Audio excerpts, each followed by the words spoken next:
Hello， 大家好，欢迎收看第177期的亚当球鞋，我是你们的亚当。今年的 CUBA 全国总决赛大家看了吗？有一说一啊，是真的好看，非常纯粹的篮球比赛，大家都非常的拼，比 CBA 好看不少。大家都为了自己的球队贡献出了自己的全部，毫无保留。而今年在赛场上打球的运动员们，脚上穿的都是来自于准者的篮球鞋，而出场率最高的就是这两款。狙击2代以及轻2代，那这两双鞋在实战方面的表现究竟怎么样呢？欢迎收看本期的亚当球鞋，我是亚当。本期节目由您的点赞赞助播出。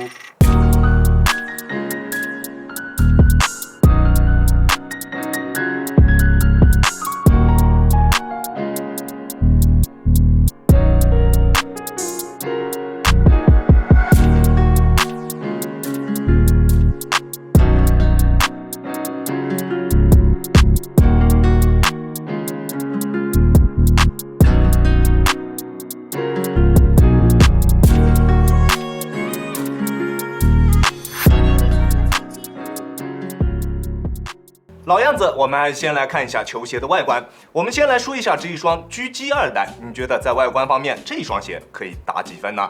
这一双鞋在外观方面还是比较特别的，斜着的鞋带孔布置真的是很久没有见过了。上一次见到这样的设计，还是在上一次见到的时候。配色方面依然是各大国产品牌都酷爱的棉花糖配色，当然除了宁子之外啊，其他品牌都会叫别的名字。不过色彩方面是没有什么区别的。而球鞋的整体造型是比较偏圆润的，并不是特别具有攻击性的外观。个人感觉它的外观还是比较不错的。而轻2代的配色其实也是走的同一条路线，依旧是这一种有点偏向于棉花糖配色的感觉，只是相对来说饱和度会更高一些。整体的外观造型比较修长一点。在鞋面上面有一个非常大的准者 logo， 鞋身上有多处的 H 字样，代表了这一双鞋就是轻2代。这一双鞋的外观看上去整体就会比较凌厉一些，能够明显感觉到它更加适合后卫去进行选择。在实战方面，我们依旧还从大底开始说起。大底方面，狙击2代使用了点状式的大底纹路，在抓地力方面的表现还是比较不错的。但是吸灰方面的控制做的就有一些糟糕了，在有灰尘的场地上面实战，抓地力会出现非常明显的下降。那如果打球的场地有灰尘，你就需要不断用手来擦拭鞋底，才能保证脚下有够用的抓地力。而在耐磨性方面，它绝对是没有什么问题的，大底的橡胶硬度还是比较硬的，并且它的纹路在这一个颗粒式的纹路下方还有一层纹路，所以用它来打外场绝对是没有问题的。轻2代的大底纹路就要明显复杂不少，有很多的十字以及一个超大的准者 logo 组成，在抓地力方面的表现比狙击2代要好不少。虽然在吸灰方面的控制同样也并不是特别出色，但是比狙击2代要好一些。在有灰尘的场地上面实战，只需要偶尔用手去擦拭一下鞋底就 OK 了。不过它在耐磨性方面的表现明显是比不上狙击的，球鞋的大底橡胶硬度要偏软一点点，并且球鞋在前掌的主要发力点位置，在这个区域上面的纹路还是比较浅的，所以轻2代相对来说还是更加适合室内场地的实战。而在中底方面，两双鞋都在中底上面印有 AirSec 的字样，不过狙击2代用的是穿，而轻2代用的则是撇。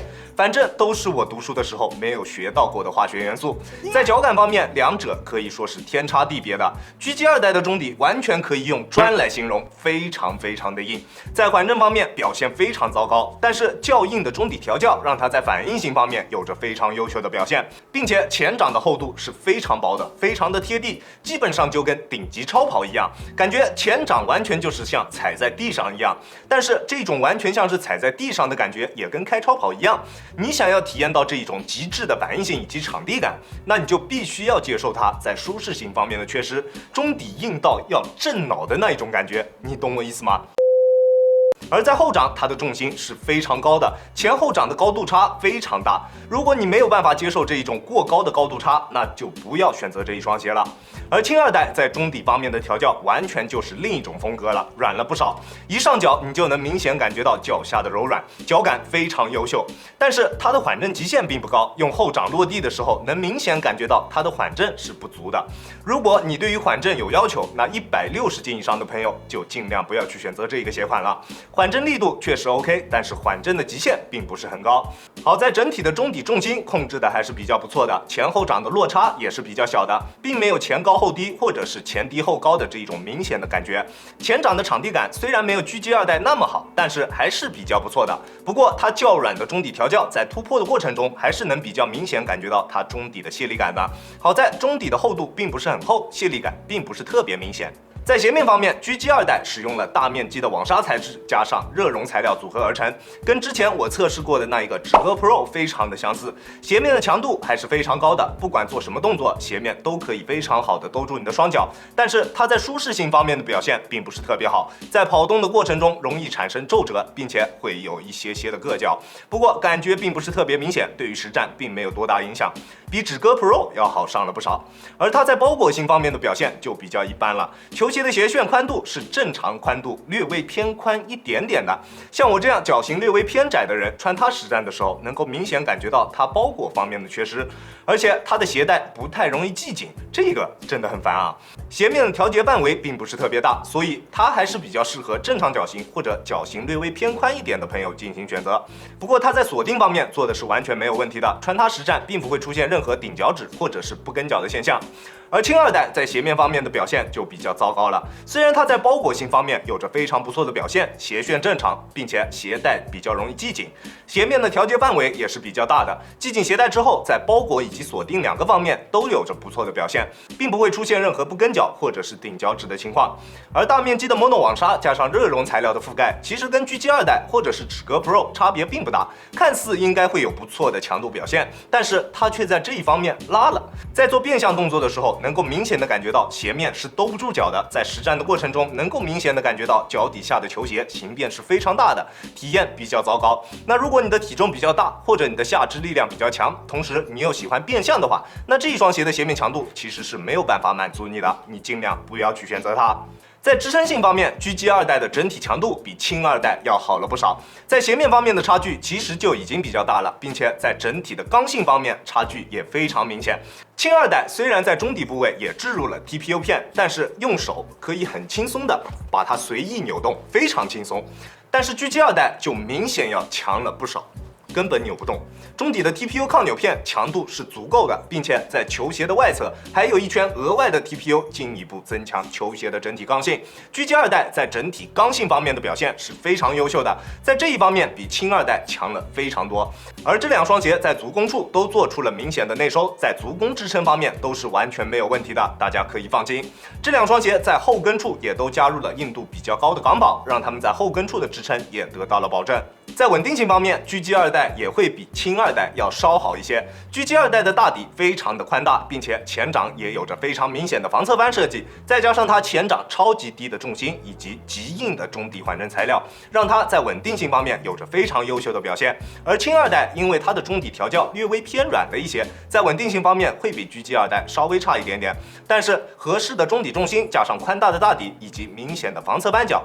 让它在稳定性方面还是有着比较不错的表现的，并没有什么问题，这个大家可以放心。在重量方面，单支42码的狙击2代重量是411克，狙击在重量方面的表现是比较普通的，而轻2代在重量方面就比较轻质了，单支42.5码的轻2代重量是365克，在重量方面的表现非常不错。在这两双之间，其实我会更加推荐狙击多一些。狙击2代亚当球鞋主观评分7.6分，轻2代7分。这两双鞋用来实战当然都是没有问题的，但是在同价位的鞋款当中，其实并不突出，并且再加上品牌价值。其实我觉得这两个鞋款在市场上面的价格是明显偏高的，我觉得最终的2级市场上面的价格在200左右，甚至200以内会更合适一些。狙击2代拥有着极致的反应性以及场地感，在强度方面也完全 OK， 但是缓震实在是太专了。那如果你不在意缓震，那你可以考虑一下。而轻2代的话，整体的强度就有点差了。如果你打球的强度并不高，体重并不大，那它优秀的脚感你可能会比较喜欢。那如果你想要购买这两双鞋鞋的话，在尺码的选择方面，我平时耐克穿42.5，李宁穿42，GG 二代我选择的42码是非常合适的。轻二代我选择42.5，略微有一点点的偏长，42应该会更加合适一些，你们可以适当参考一下。OK， 这就是本期视频的全部内容了。再次感谢大家观看本期的亚当球鞋。亚当球鞋一切从实战出发，我是亚当。如果你觉得我的视频可以帮助到你，希望你可以关注我，并且顺手给我点一个赞，这就是对我最大的支持啦。好了，那我们下期视频再见啦，大家有空来做 ，peace。